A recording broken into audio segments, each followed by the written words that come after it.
हमारी current affair series का अगला लेक्चर, जहां पे मैं कॉम्प्रिहेंसिवली प्रीलिम्स और मेंस के पॉइंट ऑफ व्यू से सारे के सारे current affairs, mains answer writing और मैपिंग कवर कर रहा हूं। ये अपना अगला लेक्चर है अपनी प्लेलिस्ट में।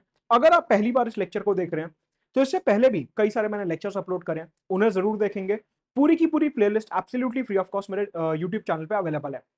ये हमारा नेक्स्ट लेक्चर है, जहां पे प्राइम मिनिस्टर नरेंद्र मोदी के जो रीसेंट इंपॉर्टेंट विजिट्स हैं उनको फॉरेन पॉलिसी के नजरिए से एनालाइज करने वाले हैं, और हमारे क्या डिप्लोमेसी के क्वेश्चंस बनते हैं, एसए में कैसे यूज कर सकते हैं, इंटरव्यू में क्या क्वेश्चन बन सकता है, इन सब मसलों के ऊपर हम इस लेक्चर में बात करने वाले हैं। ऑल्सो आगे बढ़ने से पहले डिस्क्रिप्शन में मेरा टेलीग्राम चैनल दिया हुआ है, उसे जरूर ज्वाइन करेंगे मुझसे जुड़े रहने के लिए। 3 मेजर बैचेस अवेलेबल हैं फाउंडेशन के, जहां पे सीसैट पूरा बेसिक से लेकर एडवांस तक कवर कराऊंगा। ये बैच आप ज्वाइन कर सकते हैं एक्सटेंसिव क्वेश्चन प्रैक्टिस और पीवाईक्यूज के साथ। पॉलिटी का प्री प्लस मेंस का बैच अवेलेबल है comprehensively for prelims and mains examination including answer writing. और इंटरनेशनल रिलेशंस का बेसिक फाउंडेशन बैच प्रीलिम्स और मेंस के लिए अवेलेबल है। इन तीनों का लिंक आपको नीचे डिस्क्रिप्शन में मिल जाएगा। तो हम शुरू करते हैं अपना जीएस पेपर 2 के करंट अफेयर्स, जहां पे इंटरनेशनल रिलेशंस के अंदर सबसे पहले बात करूंगा इंडिया और लैटिन अमेरिका की। आपको पता है कि prime minister Narendra Modi recently Argentina, Trinidad and Tobago, Brazil होके आए थे। तो सबसे पहले ये समझते हैं कि ये जो साउथ अमेरिका कॉन्टिनेंट है, इसकी हमारी फॉरेन पॉलिसी में क्या इंपॉर्टेंस है। अगर आप ध्यान से समझें तो पहले के टाइम पे साउथ अमेरिका को बहुत ज्यादा फोकस नहीं दिया जाता था, लेकिन प्राइम मिनिस्टर के रीसेंट विजिट्स ने साउथ अमेरिका लैटिन अमेरिका की इंपॉर्टेंस को काफी ज्यादा इंक्रीज कर दिया है। इसी कॉन्टेक्स्ट में हमें यह समझना है कि India south America Latin America की तरफ क्या पॉलिसी फॉलो करता है। सबसे पहले साउथ अमेरिका लैटिन अमेरिका के जितने भी देश हैं, all of them are south world countries. South world countries का मतलब है कि जितने भी ये देश हैं, ये सब डेवलपिंग देश हैं। All of them are developing countries.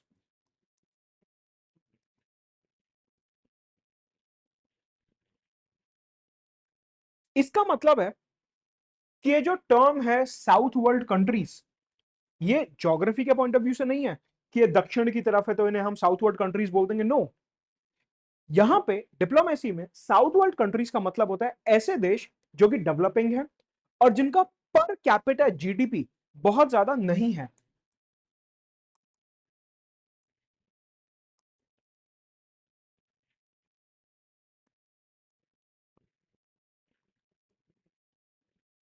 जिनका पर कैपिटा जीडीपी जो है काफी कम है। यूजुअली ऐसा माना जाता है कि जितनी भी ये साउथ वर्ल्ड कंट्रीज हैं, इन सब के साथ एक सेंस ऑफ इनइक्वालिटी है। कैसे? कि जो नॉर्थ वर्ल्ड कंट्रीज हैं, यानी कि जो डेवलप्ड कंट्रीज हैं, जैसे कि US, Canada, Australia, New Zealand, Russia, Europe, इन सब देशों ने पूरी दुनिया का सिस्टम अपने हिसाब से सेट करा हुआ है। इन सब देशों ने पूरी दुनिया का जो एक ऑर्डर है वो अपने हिसाब से सेट कर रखा है, जो उनको ज्यादा बेनिफिट देता है। यानी कि जो साउथ वर्ल्ड कंट्रीज हैं, उनको एक इनइक्वालिटी फेस करनी पड़ती है, चाहे वर्ल्ड बैंक हो, आईएमएफ हो, यूनाइटेड नेशंस हो, G20 हो। इन सब जगहों पे उन्हीं मैटर्स के ऊपर ज्यादा बात होती है, उन्हीं मसलों के ऊपर ज्यादा बात होती है जो डेवलप्ड कंट्रीज के फेवर में होता है। आप डब्ल्यूटीओ ले लीजिए, United nation framework convention on climate change ले लीजिए, चाहे वो पेरिस क्लाइमेट डील हो, चाहे वो क्योटो प्रोटोकॉल हो, एनवायरमेंट से लेकर ट्रेड तक, सिक्योरिटी से लेकर जनरल असेंबली तक, हर जगह ये जो डेवलप्ड देश होते हैं, इनकी ज्यादा दादागिरी चलती है, इनका ज्यादा डोमिनेशन चलता है, जिस वजह से जो साउथ वर्ल्ड कंट्रीज हैं, डेवलपिंग कंट्रीज हैं, उनके एजेंडा बहुत ज्यादा नहीं उठाए जाते। इंडिया ने अपनी साउथ साउथ कॉपरेशन के अंदर यह बोला कि हम साउथ वर्ल्ड कंट्रीज के साथ, ऐसी कंट्रीज के साथ जिनका पर कैपिटा जीडीपी काफी कम है, हम इनके साथ कोलैबोरेट करेंगे और इनकी आवाज को दुनिया तक पहुंचाएंगे। क्योंकि आपको पता है that India is one of the fastest growing economies in the world. तो इंडिया ने बोला कि ये जो इनइक्वालिटी होनी थी, साउथ वर्ल्ड कंट्रीज को दबाना था, ये बहुत हो चुका, अब इसके आगे बर्दाश्त नहीं किया जाएगा। हम साउथ वर्ल्ड कंट्रीज के साथ मिलकर कोलैबोरेट करेंगे और दुनिया के जितने भी फोरम्स हैं, वहां पे ये साउथ वर्ल्ड डेवलपिंग कंट्रीज की आवाज को आगे रखेंगे और नॉर्थ वर्ल्ड डेवलप्ड कंट्रीज के ऊपर ये प्रेशर और दबाव बनाया जाएगा कि हमारे एजेंडा भी आप सुनिए, हमारी प्रॉब्लम्स भी आप सुनिए। जिन प्रॉब्लम्स को हम साउथ वर्ल्ड कंट्रीज फेस करते हैं, अब आपको उन प्रॉब्लम्स के ऊपर भी ध्यान देना होगा। इस नजरिए के साथ साउथ साउथ कॉपरेशन के अंडर इंडिया साउथ अमेरिका के साथ कोलैबोरेट कर रहा है, और तभी अचानक से पूरा कॉन्टिनेंट इंडिया की फॉरेन पॉलिसी के लिए काफी ज्यादा इंपॉर्टेंट हो गया है। यहां पे एक ग्रुप है जिसका नाम है मर्कोसर। ये जो मर्कोसर ग्रुप है, ये 1991 में बनाया गया था, जिसमें आज 5 देश हैं: अर्जेंटीना, ब्राजील, बोलीविया, यूरुग्वाय एंड पैराग्वाय। पहले वेनेजुएला भी इसका पार्ट हुआ करता था, लेकिन बाद में उसकी मेंबरशिप को यहां पे सस्पेंड कर दिया गया।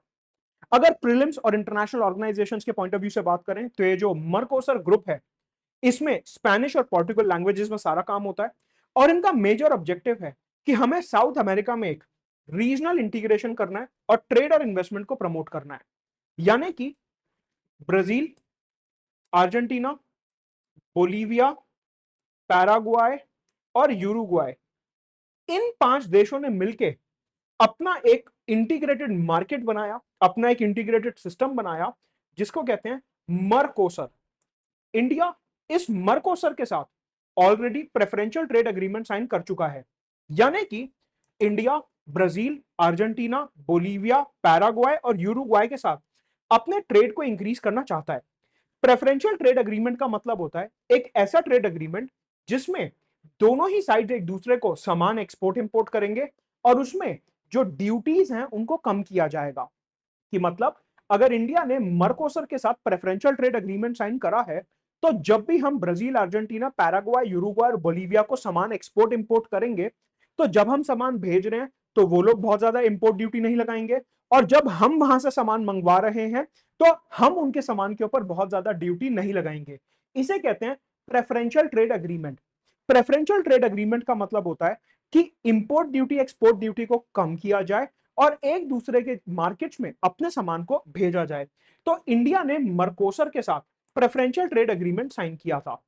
एक बात आपको प्रीलिम्स और मेंस दोनों के पॉइंट ऑफ व्यू से ध्यान रखनी है कि जो प्रेफरेंशियल ट्रेड एग्रीमेंट होता है वो फ्री ट्रेड एग्रीमेंट नहीं होता।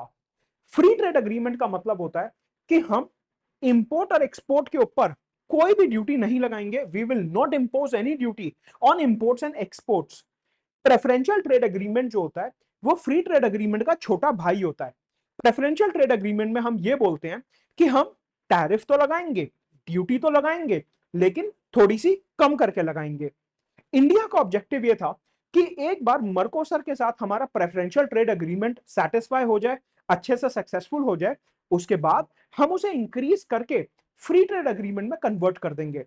इसका मतलब इंडिया साउथ अमेरिका के साथ ट्रेड तो करना चाहता है मर्कोसर के साथ, तभी हमने प्रेफरेंशियल ट्रेड एग्रीमेंट साइन करा।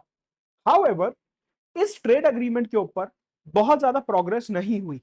इंडिया का जो विजन था कि हम प्रेफरेंशियल ट्रेड एग्रीमेंट को आने वाले टाइम में फ्री ट्रेड एग्रीमेंट में कन्वर्ट कर देंगे, वो काम नहीं हो पाया। इसका मतलब है कि साउथ अमेरिका कहीं ना कहीं हमारी फॉरेन पॉलिसी में निग्लेक्टेड रहा, और उनके साथ जितना ट्रेड होना चाहिए था उतना ट्रेड नहीं हुआ। तो आज भी मर्कोसर के साथ हमारा प्रेफरेंशियल ट्रेड एग्रीमेंट है, और फ्री ट्रेड एग्रीमेंट हम अभी तक साइन नहीं कर पाए हैं। यानी कि हमारी जितनी प्रोग्रेस होनी चाहिए थी ट्रेड में, उतनी नहीं हो पाई। अगर हम ओवरऑल लैटिन अमेरिका की बात करते हैं, तो इंडिया आज सिर्फ और सिर्फ 15 बिलियन का सामान एक्सपोर्ट करता है लैटिन अमेरिका में। अब आप देखो, 15 बिलियन कुछ भी नहीं है। चाइना के साथ, यूएई के साथ, यूएसए के साथ हमारा ट्रेड इतना ज्यादा है, 100 बिलियन प्लस का ट्रेड है। लेकिन फिर भी आप देखिए, पूरे कॉन्टिनेंट के साथ, पूरे लैटिन अमेरिका के साथ हमारे जो एक्सपोर्ट्स हैं वो सिर्फ और सिर्फ $15 बिलियन के हैं। उसमें भी हम यहां पे जो सबसे ज्यादा एक्सपोर्ट करते हैं वो फार्मास्यूटिकल्स एक्सपोर्ट करते हैं। जो हमारे यहाँ जेनरिक दवाइयां बनती हैं, हम सबसे ज्यादा वो एक्सपोर्ट करते हैं साउथ अमेरिका में। प्राइम मिनिस्टर नरेंद्र मोदी जब लैटिन अमेरिका के विजिट पे थे, तो उन्होंने बोला कि ये ट्रेड जो है ना, ये फार बिलो पोटेंशियल है। मतलब कि अपनी फुल पोटेंशियल पे अभी तक नहीं पहुंचा है, और हमें इस ट्रेड को इंक्रीज करना होगा।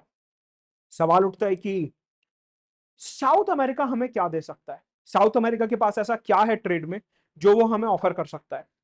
सबसे पहली बात, साउथ अमेरिका, पर्टिकुलरली अर्जेंटीना और ब्राजील, रिसोर्सेज में काफी ज्यादा रिच हैं। आपने सुना होगा कि आजकल हमें रेयर अर्थ मिनरल्स, लिथियम और इन सब मेटल्स की काफी प्रॉब्लम हो रही है हमारे रिन्यूएबल एनर्जी और इलेक्ट्रॉनिक व्हीकल्स के लिए। हमारी चाइना के ऊपर भी काफी ज्यादा डिपेंडेंस है रेयर अर्थ मिनरल्स के लिए।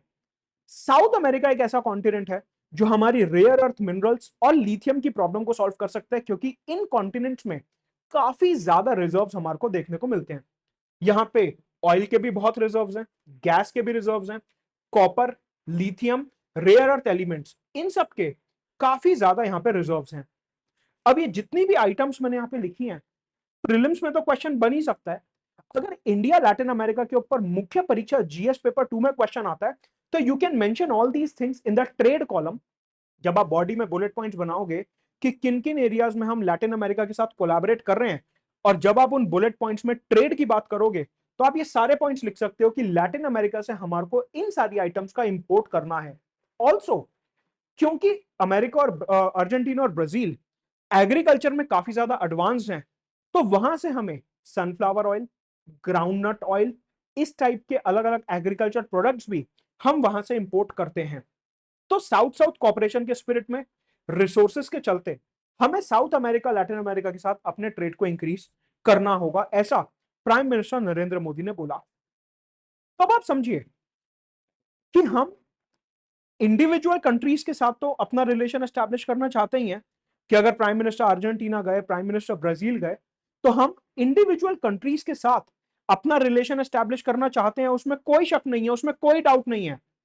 बट हम पूरे कॉन्टिनेंट के साथ भी साउथ साउथ कोऑपरेशन के स्पिरिट में ओवरऑल रिलेशन एस्टैब्लिश करना चाहते हैं, और उसमें भी हम मर्कोसर नाम के ग्रुप के थ्रू अपने ट्रेड को इंक्रीज करने की कोशिश कर रहे हैं। तो अभी तक हमने बात देखी कि कैसे इंडिया लैटिन अमेरिका का रिलेशन आगे बढ़ रहा है और क्यों बढ़ रहा है, उसके पीछे भारत का क्या इंटरेस्ट है और उसके पीछे लैटिन अमेरिका का क्या इंटरेस्ट है। अगर हम इंडिया अर्जेंटीना स्पेसिफिकली बात करें कि प्राइम मिनिस्टर नरेंद्र मोदी जब जेवियर मिलिए से मिले, जो कि वहां के लीडर हैं अर्जेंटीना के, तो प्राइम मिनिस्टर ने किन किन मुद्दों के ऊपर बात करी। मेंस पेपर 2 का वर्बेटिम आंसर आपको यहां से निकलेगा कि अगर आपसे पूछा जाता है कि इंडिया लैटिन अमेरिका में कैसे फोकस कर रहा है, इंडिया लैटिन अमेरिका के देशों के साथ किन मुद्दों पे बात कर रहा है, तो जितने भी मैटर्स मैं यहां पे मेंशन कर रहा हूं, ये सब प्राइम मिनिस्टर नरेंद्र मोदी ने अपने विजिट पे उठाए थे, और आप अपने मुख्य परीक्षा के जीएस पेपर 2 में इन्हें मेंशन कर सकते हैं। सबसे पहले अर्जेंटीना के साथ 2019 में हमने स्ट्रेटेजिक पार्टनरशिप अग्रीमेंट साइन करा कि अर्जेंटीना हमारे लिए काफी इंपॉर्टेंट देश है और हम उनके साथ एक स्ट्रेटेजिक पार्टनरशिप चाहते हैं। पूरे लैटिन अमेरिका को हम $15 बिलियन का एक्सपोर्ट करते हैं, लेकिन अगर सिर्फ अर्जेंटीना की बात करें तो उनके साथ हमारा ट्रेड $5.23 बिलियन का है, और इंडिया अर्जेंटीना का 5th लार्जेस्ट ट्रेडिंग पार्टनर है। अर्जेंटीना हमारा 5th लार्जेस्ट ट्रेडिंग पार्टनर नहीं है, हम अर्जेंटीना के 5th लार्जेस्ट ट्रेडिंग पार्टनर हैं। दोनों बातों में फर्क है, ध्यान से समझना मैं क्या बात कर रहा हूं कि अर्जेंटीना के लिए हम 5वें सबसे बड़े ट्रेड के पार्टनर हैं। हमारा अर्जेंटीना के साथ ट्रेड सरप्लस है। ट्रेड सरप्लस का मतलब होता है कि हम अर्जेंटीना जो सामान भेज रहे हैं वो ज्यादा है, हमारे एक्सपोर्ट्स ज्यादा हैं, और अर्जेंटीना से सामान जो हम मंगा रहे हैं वो कम है, यानी कि exports of India are greater than imports, कि जो हम सामान वहां पे भेज रहे हैं वो ज्यादा है और जो वहां से सामान मंगवा रहे हैं वो कम है। हमेशा याद रखना कि अगर हमारा किसी भी कंट्री के साथ ट्रेड सरप्लस होता है तो ये अच्छी बात होती है और इससे देश को प्रॉफिट होता है। क्यों? क्योंकि जितना ज्यादा सामान हम बाहर बेचेंगे उतना ही ज्यादा हमारे बिजनेसमैन को प्रॉफिट होगा और उतने ही ज्यादा डॉलर्स हमारे देश में आएंगे। इससे हमारी ओवरऑल इकोनॉमी जो है वो स्ट्रांग होगी। तो अगर मैं यहां पे लिख रहा हूं कि हमारा अर्जेंटीना के साथ ट्रेड सरप्लस है, इसका सिंपल मतलब है कि यह भारत के लिए एक काफी अच्छी बात है। प्राइम मिनिस्टर नरेंद्र मोदी ने इस पॉइंट पे बोला कि अर्जेंटीना के साथ हमारा ट्रेड सरप्लस है, ये तो अच्छी बात है, लेकिन हम इस ट्रेड को और ज्यादा डाइवर्सिफाई और इंक्रीज करना चाहते हैं। ये 5 बिलियन का जो ट्रेड है ये कुछ भी नहीं है, और हम अर्जेंटीना के साथ अपने ट्रेड को और आगे बढ़ाना चाहते हैं। आज की तारीख में अर्जेंटीना को हम सबसे ज्यादा एक तो फार्मास्यूटिकल और दवाइयां एक्सपोर्ट करते हैं, केमिकल्स एक्सपोर्ट करते हैं और मशीनरी एक्सपोर्ट करते हैं। वहीं दूसरी तरफ हम अर्जेंटीना से मेजरली एग्रीकल्चर प्रोडक्ट्स यानी कि सोयाबीन ऑयल और सनफ्लावर ऑयल इंपोर्ट करते हैं। यानी कि अर्जेंटीना हमारी एग्रीकल्चरल रिक्वायरमेंट्स के लिए, एग्रीकल्चरल प्रोडक्ट्स के लिए, हमारी फूड सिक्योरिटी के लिए काफी इंपॉर्टेंट है। अभी मैं आगे आपको दिखाऊंगा कि ये बात चल रही है कि अर्जेंटीना से लिथियम और दूसरे रेयर अर्थ मिनरल्स भी इंपोर्ट किए जाएंगे। इस कॉन्टेक्स्ट में जब हम चाइना से आगे बढ़ के अपनी रेयर अर्थ एलिमेंट्स की सप्लाई चेन को डाइवर्सिफाई करने की बात कर रहे हैं, ऐसे में अर्जेंटीना हमारे लिए काफी इंपॉर्टेंट ट्रेडिंग पार्टनर बन जाता है। जब prime minister Narendra Modi Argentina में थे, तो ये ट्रेड की जब बात चल रही थी कि हम वहां पे फार्मास्यूटिकल्स भेजते हैं, केमिकल्स, मशीनरी, ये सब भेजते हैं, तो प्राइम मिनिस्टर ने बोला कि हमें थोड़ा सा ज्यादा मार्केट एक्सेस चाहिए हमारे फ्रूट्स के लिए, हमारी वेजिटेबल्स के लिए और हमारी डेयरी प्रोडक्ट्स के लिए, कि इंडिया से जो भी हम agriculture products, dairy products Argentina export करना चाहते हैं, हम चाहते हैं कि अर्जेंटीना उसके कस्टम प्रोसेस को आसान बनाए, उनके ऊपर ड्यूटी कम करे, उनके प्रोसीजर्स को कम करे, आसान बनाए, जिससे कि हमारे प्रोडक्ट्स जल्द से जल्द अर्जेंटीना की मार्केट में पहुंच पाए। यहाँ पे फार्मास्यूटिकल्स के मार्केट एक्सेस की भी बात की गई, जहां पे प्राइम मिनिस्टर ने बोला कि यूजुअली दवाइयों को अर्जेंटीना की मार्केट में पहुंचने में काफी समय लगता है क्योंकि कस्टम प्रोसीजर्स काफी लंबे हैं। ऐसे में अर्जेंटीना को कस्टम प्रोसीजर्स को आसान बना के हमारी दवाइयों को अपनी मार्केट में और बेहतर तरीके से इंट्रोड्यूस करना चाहिए। साथ में इंडिया अर्जेंटीना ने एक joint working group on agriculture बनाया।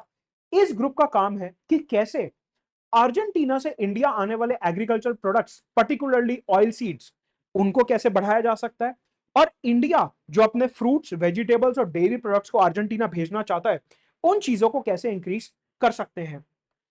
अब मैं आपको तब से क्रिटिकल मिनरल्स की बात बता ही रहा था। ऐसे में साउथ अमेरिका में एक ट्रायंगल है जिसको हम कहते हैं लिथियम ट्रायंगल। ये काफी इंपॉर्टेंट वर्ड है, दैट इज लिथियम ट्रायंगल। अगर मैं आपको मैप पे दिखाऊं तो ये जो लिथियम ट्रायंगल है आपको 3 जगह पे मिलेगा। Argentina number 1, Bolivia number 2 and Chile number 3। ये जो ट्रायंगल है बोलीविया, चिली और अर्जेंटीना के बॉर्डर पे, ये दुनिया का one of the most lithium rich area है। यहां पे काफी ज्यादा लिथियम मिलता है। और आपको पता है कि ये जो लिथियम है, ये हमारी इलेक्ट्रॉनिक व्हीकल्स, हमारी इलेक्ट्रिसिटी स्टोरेज बैटरीज में काफी ज्यादा काम आता है। तो इंडिया ने बोला कि ये जो लिथियम ट्रायंगल है, हम इस एरिया से लिथियम को इंपोर्ट करेंगे, जिससे कि हमारी रिन्यूएबल एनर्जी और इलेक्ट्रॉनिक व्हीकल्स में काफी ज्यादा ग्रोथ हो सके और चाइना के ऊपर हमारी ओवरऑल डिपेंडेंस जो है उसे कम किया जा सके। तो ये वर्ड ध्यान रखेंगे, लिथियम ट्रायंगल। और मैपिंग के पॉइंट ऑफ व्यू से मैंने आपको दिखाया Chile, Bolivia, Argentina, Argentina number 1, Bolivia number 2, Chile number 3, और यहां पे तीनों के बॉर्डर पे एक ट्रायंगल बना हुआ है जिसको हम लिथियम ट्रायंगल के नाम से जानते हैं। राइट। इसके अलावा फार्मास्यूटिकल कोलैबोरेशन में आपको बता चुका कि इंडिया जो है वो जेनरिक ड्रग्स जो कि काफी अफोर्डेबल होते हैं वो लैटिन अमेरिका भेजता है।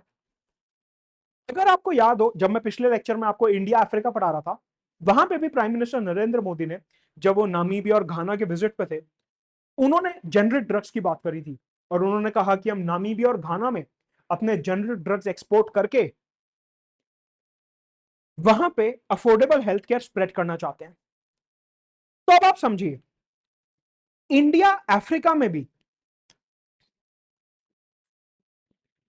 और इंडिया लैटिन अमेरिका में भी मैंने आपको सिमिलर थीम्स बताए। एक, साउथ साउथ कोऑपरेशन, कि दोनों ही जगह अफ्रीका के साथ भी और लैटिन अमेरिका के साथ भी हम साउथ साउथ कोऑपरेशन कर रहे हैं। दूसरा सबसे बड़ा important theme, pharmaceuticals, that is generic drugs, कि हम जो है जेनेरिक ड्रग्स अफ्रीका और लैटिन अमेरिका एक्सपोर्ट कर रहे हैं, जिससे कि वहां पे एक अफोर्डेबल और एक रिलायबल फार्मा सप्लाई क्रिएट होती है। तो हमेशा ध्यान रखना कि लैटिन अमेरिका और अफ्रीका में ये कॉमन थीम है, साउथ साउथ कॉपरेशन का, फार्मा का, जेनरिक ड्रग्स का, एग्रीकल्चर का। अभी मैं आगे दिखाऊंगा डिफेंस का भी कॉमन थीम है और यूपीआई पेमेंट्स का भी एक कॉमन थीम है, अभी आगे हम देखेंगे। तो हमें समझ आया कि हम अर्जेंटीना दवाइयां, केमिकल्स, मशीनरी, एग्रीकल्चर प्रोडक्ट्स ये भेजते हैं और वहां से हम लिथियम लेना चाहते हैं, और एग्रीकल्चर प्रोडक्ट्स तो आ ही रहे हैं। डिफेंस के बारे में बात हुई। आपको पता है कि इंडिया जो है वो डिफेंस का एक काफी बड़ा मैन्युफैक्चरर बनने जा रहा है। प्राइम मिनिस्टर नरेंद्र मोदी के अंडर हमारी जो डिफेंस मैन्युफैक्चरिंग है उसको काफी ज्यादा बूस्ट मिला है, उसको काफी ज्यादा आगे बढ़ाने की बात की जा रही है। ऐसे में अर्जेंटीना ने हमारे तेजस लाइट कॉम्बैट एयरक्राफ्ट में इंटरेस्ट दिखाया है और अर्जेंटीना हमारी ये तेजस कॉम्बैट एयरक्राफ्ट जो है ये खरीदना चाहता है। इसी के साथ ड्रोन्स में भी कोलैबोरेशन की बात की गई कि इंडिया और अर्जेंटीना मिलके ड्रोन्स के एरिया में काफी कोलैबोरेट करेंगे। साथ में इंडिया का जो यूपीआई पेमेंट सिस्टम है फाइनेंशियल इंक्लूजन के लिए और हमारा जो ओवरऑल डिजिटल इंफ्रास्ट्रक्चर है वो हम अर्जेंटीना के साथ शेयर करेंगे। तो आप देखिए जितने भी इंपॉर्टेंट कीवर्ड्स हैं मुख्य परीक्षा एसए के पॉइंट ऑफ व्यू से वो हम यहां पे ऑलरेडी मेंशन कर चुके हैं कि हमें एग्जाम में डिजिटल इंफ्रास्ट्रक्चर यूज करना है, यूपीआई पेमेंट यूज करना है, फाइनेंशियल इंक्लूजन यूज करना है। क्योंकि आप समझो अर्जेंटीना भी हमारी तरह डेवलपिंग कंट्री है, मतलब कि वहां पे रिच लोग भी हैं और पुअर लोग भी हैं। हमारे यहाँ डिजिटल इंक्लूजन फाइनेंशियल इंक्लूजन से बेनिफिट ये हुआ कि हर गरीब वर्ग का बैंक का खाता खुल गया, सीमलेस पेमेंट होने लगी और सबको स्कीम सब्सिडी का बेनिफिट मिलने लगा। यही बेनिफिट गरीब लोगों को हर डेवलपिंग देश में मिलना चाहिए और इसलिए घाना, नामीबिया, अर्जेंटीना और अभी हम आगे देखेंगे ट्रिनिडाड टोबैगो में भी प्राइम मिनिस्टर नरेंद्र मोदी ने सब जगह पे अपना डिजिटल यूपीआई पेमेंट सिस्टम जो है उसको सपोर्ट करने की बात करी। साथ में काउंटर टेरर कोऑपरेशन की बात हुई और यह बोला गया कि इंडिया और अर्जेंटीना दोनों मिलकर टेररिज्म को खत्म करने के लिए साथ में काम करने वाले हैं। आगे बढ़ने से पहले 3 बैचेस अवेलेबल हैं, सीसैट, पॉलिटी और IR comprehensive batches, one stop solution. तीनों का लिंक नीचे डिस्क्रिप्शन में दिया हुआ है, आप ज्वाइन कर सकते हैं। तो ये सब बातें हुई अर्जेंटीना के साथ जहां पे major focus critical minerals, south south cooperation, lithium, agriculture का ट्रेड और ओवरऑल कोऑपरेशन को आगे बढ़ाने में था। इसी के साथ prime minister Narendra Modi Trinidad and Tobago गए। सबसे पहले मैप पे समझते हैं कि ट्रिनिडाड एंड टोबैगो जो है एग्जैक्टली है कहां पे। देखिए ये आपका साउथ अमेरिका का मैप है, आपको दिख रहा है ये वेनेजुएला है, ये वेनेजुएला है। वेनेजुएला के जस्ट ऊपर, वेनेजुएला के जस्ट ऊपर आपको ट्रिनिडाड एंड टोबैगो दिखेगा, ये वेनेजुएला है। वेनेजुएला के जस्ट ऊपर आपको ट्रिनिडाड एंड टोबैगो दिखेगा। ट्रिनिडाड एंड टोबैगो 2 आइलैंड्स हैं। ये बड़े वाला आइलैंड जो है ये ट्रिनिडाड है और ये छोटे वाला आइलैंड जो है ये टोबैगो है और इसकी कैपिटल है पोर्ट ऑफ स्पेन जो यहां पे है। ये जो ट्रिनिडाड एंड टोबैगो हैं they are in Atlantic Ocean. अगर आप देखें ये आपका अटलांटिक ओशन है और आपका ये रहा ट्रिनिडाड और इधर है टोबैगो। यहां पे वेनेजुएला के जस्ट ऊपर गयाना के पास Trinidad and Tobago island country है, आइलैंड नेशन है ट्रिनिडाड एंड टोबैगो। ये रहा और ये रहा। मैं ये मानता हूं कि अब जब प्रधानमंत्री Narendra Modi Trinidad and Tobago गए तो आपके दिमाग में एक बात क्लियर हो गई होगी कि सर अगर वो ट्रिनिडाड और टोबैगो गए हैं, Trinidad and Tobago south world country है, it is a global south country, तो मतलब कि यहां पे भी prime minister Narendra Modi south south collaboration को प्रमोट करने गए हैं। मतलब कि थोड़ा सा एक्टिव रिकॉल करते हैं, साउथ साउथ कोलैबोरेशन मतलब कि हाँ दुनिया में इनइक्वालिटी है, नॉर्थ वर्ल्ड कंट्रीज अपना एजेंडा पुश करते हैं, साउथ वर्ल्ड कंट्री पीछे रह जाते हैं, उनका एजेंडा ऑर्गेनाइजेशंस में उठता नहीं है। मतलब कि प्राइम मिनिस्टर नरेंद्र मोदी जो है उनकी बात सुन के आगे ग्लोबल वर्ल्ड में रखेंगे। मतलब कि इंडिया जो है वो voice of the global south है। हो रहा है एक्टिव रिकॉल, हाँ हो रहा है, थोड़ा सा लिंक हो रहा है पीछे से। अर्जेंटीना भी इसीलिए गए थे, घाना भी इसीलिए गए थे, नामीबिया भी इसलिए गए थे और ट्रिनिडाड एंड टोबैगो भी इसीलिए गए थे। मतलब कि हमारी जो ओवरऑल फॉरेन पॉलिसी है साउथ साउथ कोलैबोरेशन की उसको पूरे तरीके से प्रमोट करने के लिए प्राइम मिनिस्टर ये सारे के सारे साउथ वर्ल्ड कंट्रीज जा रहे हैं, अफ्रीका और लैटिन अमेरिका में। बिल्कुल सही बात है। तो मैप के ऊपर हमने देख लिया ट्रिनिडाड एंड टोबैगो कहां पे है, अटलांटिक ओशन में, वेनेजुएला के जस्ट नॉर्थ ईस्ट में। अब हम समझेंगे कि प्राइम मिनिस्टर ने ट्रिनिडाड एंड टोबैगो के साथ हमारी क्या बातचीत करी। सबसे पहले अच्छा आपने ना एक क्रिकेट में, आप में से जो लोग क्रिकेट फॉलो करते हैं उन्होंने एक टर्म सुना होगा कि आज ना इंडिया का वेस्ट इंडीज के साथ मैच हो रहा है। और आप में से बहुत लोग ये समझते होंगे कि वेस्ट इंडीज जो है ना वो एक कंट्री का नाम है। और आप में से कुछ क्रिकेट फैंस ने सर्च करने की कोशिश भी करी होगी कि यार एग्जैक्टली ये वेस्ट इंडीज है कहां पे। एक्चुअल में वेस्ट इंडीज कोई कंट्री है ही नहीं। यहां पे जो आइलैंड ग्रुप्स हैं ट्रिनिडाड एंड टोबैगो और उसके अलावा जो दूसरे आइलैंड्स हैं उनको मिला के इन्हें वेस्ट इंडीज बोले आता है। बेसिकली वेस्ट इंडीज क्यों बोले आता है? अंग्रेजों के टाइम पे लार्ज नंबर ऑफ इंडियंस को इधर लैटिन अमेरिका और कैरेबियन में भेजा गया था बॉन्डेड लेबर की तरह, बंधुआ मजदूरी कराने के लिए। और तब से काफी इंडियन ओरिजिन के लोग इन एरियाज में रह रहे हैं, ट्रिनिडाड टोबैगो, सूरीनाम, गयाना, इन सब जगहों पे रह रहे हैं। ऐसे में ये जो वेस्ट इंडीज टर्म है बेसिकली ये कोई कंट्री नहीं है बल्कि ये ग्रुप ऑफ आइलैंड्स हैं जो कि अलग अलग इंडिपेंडेंट देश हैं, उनका कलेक्टिव टर्म है West Indies. Barbados, Antigua and Barbuda, ये सब कलेक्टिव ग्रुप है of island Nations.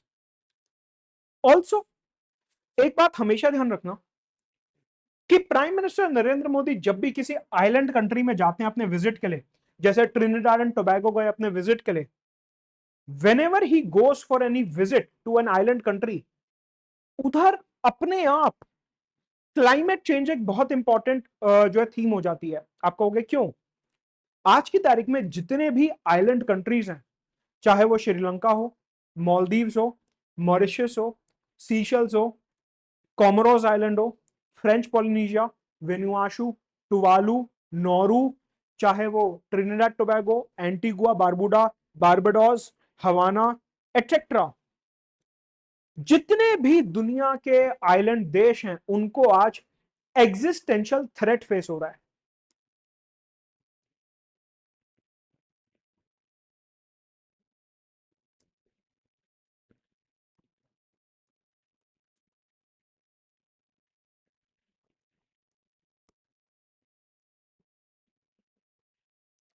Existential threat feel हो रहा है because of rising sea level, कि उनके समंदर का जो लेवल है, उनका जो सी लेवल है वो काफी ज्यादा इंक्रीज हो रहा है और उस बढ़ते हुए सी लेवल की वजह से इनकी जो जमीन है वो पानी के अंदर डूबती जा रही है।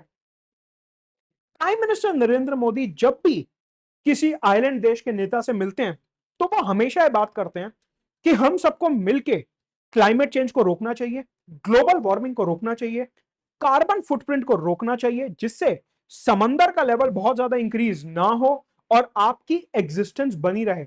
वरना अगर समंदर का लेवल बढ़ता रहेगा तो ये Mauritius, Trinidad Tobago, Antigua Barbuda type देश जो हैं ये तो पानी के नीचे धंस के खत्म हो जाएंगे।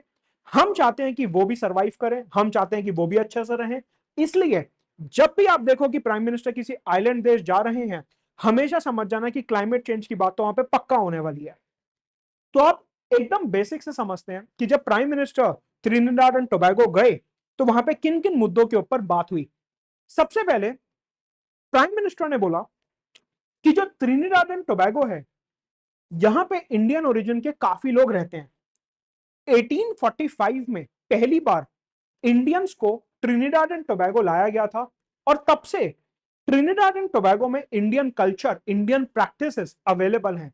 यानी कि इस देश के साथ हमारा एक हिस्टोरिक रिलेशन है और एक सिविलाइजेशनल टाई है। यानी कि यहाँ के लोग हमसे काफी पहले से जुड़े हुए हैं, काफी समय से जुड़े हुए हैं और हम इन लोगों के साथ एक सिविलाइजेशनल टाई शेयर करते हैं। सबसे पहली बात जो हुई वो टेररिज्म के बारे में हुई, जहां पे प्राइम मिनिस्टर नरेंद्र मोदी और ट्रिनिडाड एंड टोबैगो ने बोला कि हमें मिलके दुनिया से आतंकवाद को खत्म करना है, पर्टिकुलरली क्रॉस बॉर्डर टेररिज्म। कि जो सीमा पार का आतंकवाद है ये नहीं होना चाहिए and there is no justification for terrorism, कि आतंकवाद को आप किसी भी तरीके से जस्टिफाई नहीं कर सकते। देन सेकेंड मुद्दा था डिजिटल कॉपरेशन, जहां पे प्राइम मिनिस्टर ने बोला कि हम अपना डिजी लॉकर, ई सिग्नेचर, हमारे आधार कार्ड की टेक्नोलॉजी, हमारे यूपीआई की टेक्नोलॉजी, ये सब आपके साथ शेयर करने को तैयार है। प्राइम मिनिस्टर ने बोला कि ये जो डिजिटल डिलीवरी ऑफ सर्विसेज होती है, कि गवर्नमेंट की अलग अलग स्कीम्स का बेनिफिट हम इंटरनेट के थ्रू ले सकते हैं, ये जो पूरा डिजिटल डिलीवरी ऑफ सर्विसेज है इससे क्वालिटी ऑफ लाइफ काफी इंप्रूव होती है और क्वालिटी ऑफ गवर्नेंस भी इंप्रूव होती है। हम चाहते हैं कि जितनी भी साउथ वर्ल्ड कंट्रीज हैं वहां पे गवर्नेंस की क्वालिटी इंप्रूव होनी चाहिए और इसीलिए हम अपना डिजिटल गवर्नेंस का एक्सपीरियंस इन देशों के साथ शेयर कर रहे हैं। अब आप देखिए Ghana, Namibia, Argentina, Trinidad and Tobago, सब जगह प्राइम मिनिस्टर नरेंद्र मोदी ने कॉमन बात करी कि हमें आपके साथ अपना यूपीआई पेमेंट और फाइनेंशियल इंक्लूजन का जो स्ट्रक्चर है वो शेयर करना है।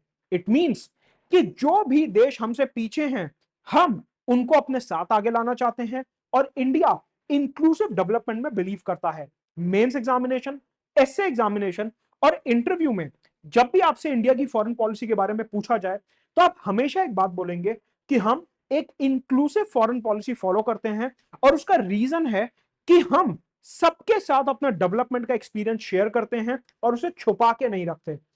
आप एग्जांपल से देखिए कि हमारे डिजिटल ऑकर, हमारे ई सिग्नेचर, हमारा गवर्नमेंट ई मार्केट प्लेस, हमारे digital land records, digital delivery of public services, जितनी भी गवर्नमेंट स्कीम डिजिटली अवेलेबल है, वो सारा एक्सपीरियंस ट्रिनिडाड एंड टोबैगो के साथ हम शेयर कर रहेंगे। तो ये था पहला थीम हमारा, second theme rather about digital corporation.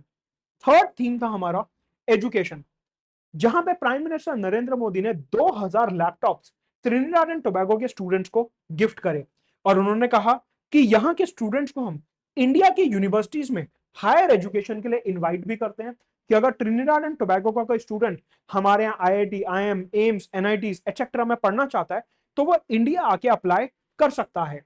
इसी के साथ हमने स्किल डेवलपमेंट और कैपेसिटी बिल्डिंग पे भी ध्यान दिया कि जो ट्रिनिडाड एंड टोबैगो का यूथ है उसको वोकेशनल ट्रेनिंग मिलनी चाहिए जिससे कि उनके अंदर स्किल आए। हम 85 स्टूडेंट्स को India technical and economic cooperation के अंडर 85 स्टूडेंट्स को ट्रिनिडाड एंड टोबैगो के स्कॉलरशिप देंगे, साथ में उन्हें स्किल डेवलपमेंट दी जाएगी in the field of forensic science and justice system. कि जो वहां पे फॉरेंसिक साइंटिस्ट है, जैसे वो सीआईडी में डॉक्टर सालुम के नहीं आते कि वो ऐसे देख के बताएंगे बॉडी में क्या हो रहा है, फॉरेंसिक साइंस। तो इंडिया जो है वहां के स्टूडेंट्स को फॉरेंसिक साइंस में स्किल डेवलपमेंट देगा, और उधर के जो लोग जज बनना चाहते हैं, लॉ की समझ कम है, उनको जस्टिस सिस्टम और उसके प्रिंसिपल्स के बारे में कैपेसिटी बिल्डिंग और ट्रेनिंग हम करने वाले हैं। अगला थीम था हमारा एग्रीकल्चर एंड फूड सिक्योरिटी। यहां पे हमने ट्रिनिडाड एंड टोबैगो को $1 मिलियन की मशीनरी गिफ्ट करी, जिससे ट्रिनिडाड एंड टोबैगो की फूड वेस्टेज कम होगी और उनकी ओवरऑल कल्टीवेशन में मदद होगी। साथ में natural farming, seaweed based fertilizers और मिलेट कल्टीवेशन में हम ट्रिनिडाड एंड टोबैगो की मदद करेंगे। जितने भी ये इंपॉर्टेंट कीवर्ड्स हैं ये आप मेंशन कर सकते हैं अगर आपको इंडिया कैरेबियन के ऊपर आंसर लिखने के लिए आता है। बेसिकली ट्रिनिडाड एंड टोबैगो जो है वो करेबियन सी के अंदर है, वो करेबियन आइलैंड है, करेबियन कंट्री है। तो आपको दो तरीके से क्वेश्चन पूछा जा सकता है मुख्य परीक्षा मेंस एग्जामिनेशन में, एक इंडिया लैटिन अमेरिका या एक इंडिया करेबियन आइलैंड स्टेट्स। तो उधर जो भी आपको आंसर लिखने हैं ये सारे के सारे अर्जेंटीना वाले और ट्रिनिडाड टोबैगो वाले फॉर्डर पॉइंट जो हैं आप यूज कर सकते हैं। तो हमने natural farming, seaweed based fertilizers, आप देखिए क्योंकि ट्रिनिडाड एंड टोबैगो एक आइलैंड देश है, चारों तरफ कोस्टलाइन है, तो हमें पता है वहां पे एल्गी और सीवीड्स होते हैं, उनको यूज करके फर्टिलाइजर्स कैसे बनाए जा सकते हैं वो वाली टेक्नोलॉजी हम ट्रिनिडाड एंड टोबैगो के साथ शेयर करने वाले हैं। तो आप देखिए कि हम जो भी दूसरे देश के साथ बात करते हैं वो उनकी ज्योग्राफी, उनकी हिस्ट्री, उनकी इकोनॉमी, उनकी रिक्वायरमेंट्स, उनकी नीड्स को देखते हुए ही काम करते हैं। हेल्थ केयर की बात हुई और अगेन जेनरिक ड्रग्स की फिर से बात हुई। Ghana, Namibia, Argentina, Trinidad and Tobago, सब जगह जेनरिक ड्रग्स की बात हुई कि हम सस्ती और अफोर्डेबल दवाइयां, quality and reliable health care इन देशों को प्रोवाइड करना चाहते हैं। और आप देखिए कि ट्रिनिडाड एंड टोबैगो में भी हमने सेम बात बोली कि हम जेनरिक ड्रग्स देके यहां पे overall quality and affordable reliable health care promote करेंगे। एक स्पेशल बात करी गई कि हम ट्रिनिडाड एंड टोबैगो में एक कैंप लगाएंगे जहां पे जो प्रोस्थेटिक लिम्ब के बेनिफिशियरीज हैं उनको यहाँ पे प्रोस्थेटिक लिम्ब्स दिए जाएंगे, जो नकली हाथ पैर लगाते हैं जिनके प्रॉब्लम है, प्रोस्थेटिक्स जिसको कहते हैं, उसको प्रोवाइड करने के लिए यहाँ पे कैंप लगाया जाएगा। इसके अलावा हम ट्रिनिडाड एंड टोबैगो को हेमोडायलिसिस यूनिट्स देंगे, सी एम्बुलेंसेस देंगे। आप देखो कि हम कितने ज्यादा एम्पैथेटिक हैं। आपसे पूछा जाएगा कि इंडियन फॉरेन पॉलिसी के क्या पिलर्स हैं, इंटरव्यू में पूछा जा सकता है या फिर मेंस पेपर 2 में भी क्वेश्चन बन सकता है कि इंडियन फॉरेन पॉलिसी के क्या इंपॉर्टेंट फैसेट्स हैं। तो वहां पे आप मेंशन कर सकते हैं कि एम्पैथी जो है वो इंडिया की फॉरेन पॉलिसी का एक बहुत इंपॉर्टेंट एस्पेक्ट है कि हमें देखा कि ट्रिनिडाड एंड टोबैगो एक आइलैंड कंट्री है, तो उस चीज को ध्यान में रखते हुए हमने सी एम्बुलेंसेस की बात करी कि ऐसी एम्बुलेंस जो एक आइलैंड से दूसरे आइलैंड में जा सके, ऐसी एम्बुलेंसेस जो समंदर में फटाफट फटाफट काम कर सके, सी एम्बुलेंसेस, कीपिंग इन माइंड कि ये एक आइलैंड देश है। तो यही तो एम्पैथी है कि दूसरे की प्रॉब्लम हम समझते हैं। ऑल्सो ट्रिनिडाड एंड टोबैगो ने हमें थैंक यू बोला, जो हमने कोविड 19 के टाइम पे उनके यहाँ ऑक्सीजन ऑक्सीजन सिलेंडर और वैक्सीन भिजवाए, उसके लिए उन्होंने हमारा शुक्रिया अदा करा। ऑल्सो ट्रिनिडाड एंड टोबैगो में हम कम्युनिटी डेवलपमेंट प्रोजेक्ट्स करेंगे। कम्युनिटी डेवलपमेंट प्रोजेक्ट्स का मतलब होता है ऐसे प्रोजेक्ट्स जो ओवरऑल कम्युनिटी को काफी ज्यादा सपोर्ट करते हैं, जो ओवरऑल कम्युनिटी के काफी बेनिफिट में होते हैं, जैसे कि school, social infrastructure, hospitals, dispensaries, sports stadium. इस टाइप से हम कम्युनिटी डेवलपमेंट प्रोजेक्ट्स वहां पे बनाएंगे। प्राइम मिनिस्टर नरेंद्र मोदी ने बोला कि हम कम्युनिटी डेवलपमेंट प्रोजेक्ट जो भी ट्रिनिडाड और टोबैगो में बनाएंगे, वो सारे के सारे क्विक इंपैक्ट प्रोजेक्ट्स होंगे। मतलब कि वो ऐसे प्रोजेक्ट्स होंगे कि जो बनते ही इमीडिएट में लोगों को बेनिफिट देना शुरू कर देगा, उसके लिए उन्हें 5-10 साल वेट नहीं करनी होगी। तो कम्युनिटी डेवलपमेंट के ऊपर हमारा काफी ज्यादा फोकस है। साथ में मल्टीलेटरल डोमेन्स में India, Trinidad and Tobago, International Solar Alliance, coalition for disaster resilient infrastructure and global biofuel alliance में हम कोलैबोरेट करेंगे, जिससे कि जो हमारे बायोफ्यूल्स हैं रिन्यूएबल एनर्जी के लिए, उनको प्रमोट किया जा सके, डिजास्टर रेजिलिएंट इंफ्रास्ट्रक्चर, और ओवरऑल जो हमारी सोलर एनर्जी है उसको हम यूटिलाइज कर पाए। साथ में सस्टेनेबल डेवलपमेंट के ऊपर काफी ध्यान दिया गया, जहां पे ट्रिनिडाड एंड टोबैगो ने कहा कि वो हमारे प्राइम मिनिस्टर के मिशन लाइफ को सपोर्ट करते हैं। मिशन लाइफ का मतलब क्या है? Lifestyle for environment. ये जो वर्ड है LIFE, इसका फुल फॉर्म है लाइफस्टाइल फॉर एनवायरमेंट, कि मतलब हर किसी को ऐसा लाइफस्टाइल फॉलो करना चाहिए जिससे कार्बन एमिशन कम से कम हो, सस्टेनेबल लाइफस्टाइल हो, कंजम्पशन लिमिटेड हो और सस्टेनेबल कंजम्पशन हो। जितना भी आपका बिहेवियर है वो क्लाइमेट कॉन्शियस बिहेवियर होना चाहिए। इन चीजों को ध्यान में रखते हुए आपको अपना ओवरऑल लाइफस्टाइल बनाना चाहिए, और इसे ही बोला जाता है लाइफस्टाइल फॉर एनवायरमेंट। तो ट्रिनिडाड और टोबैगो और इंडिया ये मिशन लाइफ के अंदर सस्टेनेबल लाइफस्टाइल्स को प्रमोट करने के लिए आपस में कोलैबोरेट करेंगे। इसी के साथ मैंने आपको क्या बताया कि ट्रिनिडाड एंड टोबैगो जो है वो वेस्ट इंडीज का पार्ट है, और वेस्ट इंडीज की क्रिकेट टीम आपको पता है कितनी ज्यादा फेमस है। इसी चीज का ध्यान रखते हुए प्राइम मिनिस्टर नरेंद्र मोदी ने बोला कि हम ट्रिनिडाड एंड टोबैगो के साथ स्पोर्ट्स कोऑपरेशन आगे बढ़ाएंगे, स्पेसिफिकली क्रिकेट के डोमेन में।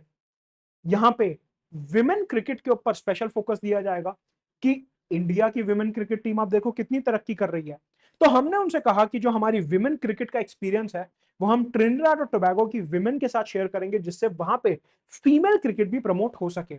उसके अलावा ओवरऑल स्पोर्ट्स कोऑपरेशन और स्पोर्ट्स इंफ्रास्ट्रक्चर डेवलपमेंट में हम ट्रिनिडाड की मदद करेंगे, और साथ में उनके स्पोर्ट्स पर्सन और उनके कोचेस की ट्रेनिंग में भी हम उनकी सहायता करने वाले हैं। इसके अलावा एक और मसले के ऊपर जो बात हुई, दैट इज कल्चरल लिंकेजेस, काफी इंपॉर्टेंट है। मैंने आपको बताया कि 1845 से इंडियन ओरिजिन के लोग जो हैं वो ट्रिनिडाड और टोबैगो में रह रहे हैं। तो ऐसे में हमारी क्योंकि सिविलाइजेशनल टाइज हैं, काफी पुरानी टाइज हैं, तो प्राइम मिनिस्टर नरेंद्र मोदी ने यहाँ पे कल्चरल लिंकेजेस की भी बात करी, और कल्चर एक काफी बड़ा एस्पेक्ट है ट्रिनिडाड और टोबैगो में। यहाँ पे हिंदुइज्म को ओवरऑल प्रमोट करने के लिए बोला गया कि ट्रिनिडाड और टोबैगो में जो पंडित होते हैं, जो पूजा करवाते हैं, उनको इंडिया बुलाया जाएगा उनकी स्पेशल ट्रेनिंग के लिए, और ट्रिनिडाड एंड टोबैगो से पंडितों को बुला के इंडिया में गीता महोत्सव में पार्टिसिपेट करवाया जाएगा, जहां पे गीता की टीचिंग्स, गीता का रेसाइटेशन ये सब होता है। उसमें गीता महोत्सव में वहां के पंडित को इन्वॉल्व किया जाएगा। साथ में ओवरऑल रिलीजन से आगे बढ़ के कल्चरल एक्सचेंजेस को प्रमोट करने के लिए ट्रिनिडाड एंड टोबैगो में एक इंस्टीट्यूट बनाया गया, that is Mahatma Gandhi institute of cultural cooperation, जहां पे इंडिया और ट्रिनिडाड के कल्चर को प्रमोट करने के लिए अलग अलग जो है स्टेप्स उठाए जाते हैं। ये जो प्रोग्राम ऑफ कल्चरल एक्सचेंज है, जहां पे dance, drama, music, art, culture वगैरह को प्रमोट किया जाता है, हमने एक अग्रीमेंट साइन करा कि हम 2025 से लेकर 2028 तक इंडिया और ट्रिनिडाड कल्चरल एक्सचेंजेस पे काफी ज्यादा ध्यान देंगे, और एक दूसरे के dance, drama, music, art, culture etcetera को प्रमोट करेंगे। साथ में ट्रिनिडाड और टोबैगो जो है, इंडिया अलग अलग टाइप के आर्टिजन्स भी भेजेगा हमारे आर्ट एंड क्राफ्ट को सीखने के लिए। इसके अलावा 3 मेजर चीजें हैं जिनको ट्रिनिडाड और टोबैगो प्रमोट करेगा अपने स्कूल्स में। Number 1 yoga, number 2 Hindi language, कि वो अपने करिकुलम में हिंदी लैंग्वेज को इंक्लूड करेंगे, एंड आयुर्वेदा, कि हम उनकी जेनेरिक मेडिसिन से तो मदद कर ही रहे हैं, लेकिन जो हमारा न्यू मेडिसिन सिस्टम है, जो हमारा नया मेडिसिन सिस्टम है, उसके थ्रू भी हम उनकी मदद करेंगे, पर्टिकुलरली आयुर्वेदा, जो आपको पता है कि आजकल आयुष मिनिस्ट्री के अंदर कवर किया जाता है, एक नए तरीके से उसे रीडिफाइन किया जा रहा है, तो आयुर्वेदा को वहां पे प्रमोट किया जाएगा। अब आपके सामने ये एक मैप है, और इस मैप में आप देख रहे होंगे मैंने एक लोकेशन मार्क करी है जिसका नाम है नेल्सन आइलैंड। ये है आपका ट्रिनिडाड, ये है आपका टोबैगो, ट्रिनिडाड टोबैगो। ट्रिनिडाड के जस्ट बगल में यहां पे एक छोटा सा आइलैंड है, नेल्सन आइलैंड। ये जो नेल्सन आइलैंड है यहां पे ट्रिनिडाड के जस्ट वेस्ट में, ये नेल्सन आइलैंड पे इंडियंस पहली बार आए थे 1845 में। ये नेल्सन आइलैंड ही है जहां पे पहली बार 1845 में अंग्रेज इंडियंस को लेके आए थे। तो ऐसा बोला गया कि नेल्सन आइलैंड में ओवरऑल कल्चरल टूरिज्म को इंक्रीज किया जाएगा, कि क्योंकि इंडियंस पहली बार नेल्सन आइलैंड में ही आए थे, तो इस आइलैंड को as a spot of cultural tourism promote किया जाएगा। आपको पता है कि भारत सरकार एक प्रोग्राम रन करती है, that is overseas citizenship of India card, OCI card जिन्हें कहते हैं। प्राइम मिनिस्टर नरेंद्र मोदी ने कहा कि ट्रिनिडाड एंड टोबैगो में जो छठी जनरेशन रह रही है इंडियंस की, जो 6th जनरेशन है इंडियंस की, उनको ओसीआई कार्ड दिया जाएगा। ओसीआई कार्ड जो कि सिटीजनशिप एक्ट 1955 के अंदर दिया जाता है, जिससे आपको लाइफ टाइम वीजा और दूसरे बेनिफिट्स मिलते हैं कि आप कभी भी इंडिया आ सकते हो, कभी भी वापस जा सकते हो, और आपको बार बार वीजा के लिए अप्लाई करने की जरूरत नहीं है। आपको यहाँ पे जो है मॉन्यूमेंट्स वगैरह जाने में आसानी रहती है, सस्ते टिकट्स मिलते हैं, फ्लाइट डोमेस्टिक फ्लाइट में भी सस्ते टिकट मिलते हैं। ये सब बेनिफिट्स जो मिलते हैं ओसीआई कार्ड के अंदर, ये ओसीआई कार्ड जो है हम 6th जनरेशन ऑफ इंडियंस को देंगे जो कि ट्रिनिडाड और टोबैगो में है। मतलब कि जो पहली बार ट्रिनिडाड एंड टोबैगो गया, उसके बाद जो उनकी 6th जनरेशन है, वहां तक हम ओसीआई कार्ड देंगे। इसके अलावा ओवरऑल डेमोक्रेसी को प्रमोट करने के लिए हमारे और उनके जो पार्लियामेंटेरियंस हैं, उनके बीच में एक्सचेंजेस करवाए जाएंगे, और हम उन्हें अपने पार्लियामेंट की बेस्ट प्रैक्टिसेस एक्सप्लेन करेंगे कि कैसे हमारा पार्लियामेंट जो है डेमोक्रेटिकली लोकसभा राज्यसभा में फंक्शन करता है। साथ में दोनों ही देशों ने यूनाइटेड नेशन सिक्योरिटी काउंसिल में रिफॉर्म्स की बात करी, और यह बोला कि यूनाइटेड नेशन सिक्योरिटी काउंसिल का रिफॉर्म होना चाहिए keeping in mind the current global realities, कि जो आज की सच्चाइयां हैं, आज कौन देश कितना पावरफुल है, कौन देश कितना बड़ा है, उस चीज को ध्यान में रखते हुए यूनाइटेड नेशन सिक्योरिटी काउंसिल का रिफॉर्म होना चाहिए। आज दुनिया में इतनी जगह कंफ्लिक्ट हो रहे हैं, Russia Ukraine, Israel Gaza, Israel Iran, India Pakistan, Myanmar, north Korea south Korea, इतनी जगह कंफ्लिक्ट हो रहे हैं, लेकिन यूनाइटेड नेशन सिक्योरिटी काउंसिल किसी भी कंफ्लिक्ट में कुछ नहीं कर पा रहा, और वो एक इनइफेक्टिव बॉडी बन चुका है। एक्चुअल में यूनाइटेड नेशन सिक्योरिटी काउंसिल का काम था कि वो दुनिया में जितने भी कंफ्लिक्ट हो रहे हैं उनको रोकेगा और थर्ड वर्ल्ड वॉर होने से प्रिवेंट करेगा। लेकिन कंफ्लिक्ट आफ्टर कंफ्लिक्ट हमें दिख रहा है कि सिक्योरिटी काउंसिल कहीं ना कहीं इनकेपेबल रहा है इन डिस्प्यूट्स को रिजॉल्व करने के लिए, और इसीलिए इंडिया और ट्रिनिडाड ने बोला कि यूनाइटेड नेशन सिक्योरिटी काउंसिल का कॉम्प्रिहेंसिव रिफॉर्म होना चाहिए, और ट्रिनिडाड ने यह बोला कि वो इंडिया की परमानेंट मेंबरशिप को सिक्योरिटी काउंसिल में सपोर्ट करता है। साथ में इंडिया ने पलट के बोला कि हम ट्रिनिडाड और टोबैगो की नॉन परमानेंट मेंबरशिप को यूनाइटेड नेशन सिक्योरिटी काउंसिल में सपोर्ट करते हैं। तो यानी कि आप समझिए कि हम बाइलेटरली तो कोलैबोरेट कर ही रहे हैं, मल्टीलेटरली भी हम इनके साथ कोलैबोरेट कर रहे हैं। तो ये आज का लेक्चर था जहां पे हमने लैटिन अमेरिका और साउथ अमेरिका काफी डिटेल में कवर करा। अगले लेक्चर में मैं आपको ब्रिक्स समिट और उसके अलावा दूसरी चीजों के बारे में डिस्कस करूंगा। पार्लियामेंट सेशन भी आने वाला है, वहां पे काफी सारे इंपॉर्टेंट बिल्स इंट्रोड्यूस होने वाले हैं, तो सारी बातें मैं सब्सिक्वेंट लेक्चर्स में करता रहूंगा। आपका अगर करंट अफेयर्स में कोई भी बैकलॉग है तो उसे आप छोड़ेंगे नहीं, उसे कवर करते रहेंगे। मैं रेगुलर लेक्चर्स डालता रहूंगा। इसके अलावा 3 बैचेस अवेलेबल हैं, तीनों आप ज्वाइन कर सकते हैं, लिंक आपको नीचे डिस्क्रिप्शन में मिलेगा। टेलीग्राम चैनल ज्वाइन करना नहीं भूलेंगे।